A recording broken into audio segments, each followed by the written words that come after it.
Now the Philistines were fighting against Israel. And the men of Israel fled before the face of the Philistines, and they fell down slain on Mount Gilboa. And the Philistines rushed upon Saul, and upon his sons, and they struck down Jonathan, and Abinadab, and Malchishua, the sons of Saul. And the entire weight of the battle was turned against Saul.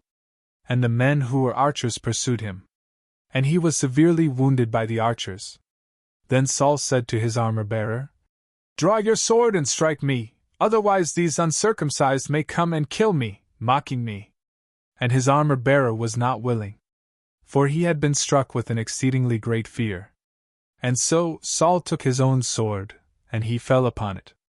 And when his armor-bearer had seen this, namely, that Saul had died, he too fell upon his sword, and he died with him. Therefore Saul died, and his 3 sons, and his armor-bearer, and all his men, on the same day together.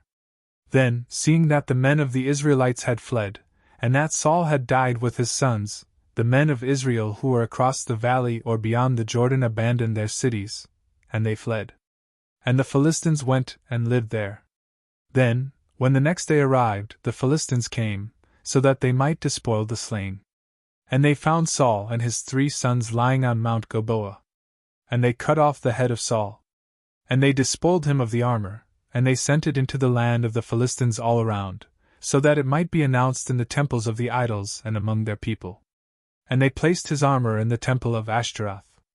But his body they suspended on the wall of Bethshan. And when the inhabitants of Jabesh-Gilead had heard all that the Philistines had done to Saul, all the most valiant men rose up, and they walked all night, and they took the body of Saul and the bodies of his sons from the wall of Bethshan. And they went to Jabesh-Gilead, and they burned them there. And they took their bones, and they buried them in the forest of Jabesh. And they fasted for 7 days.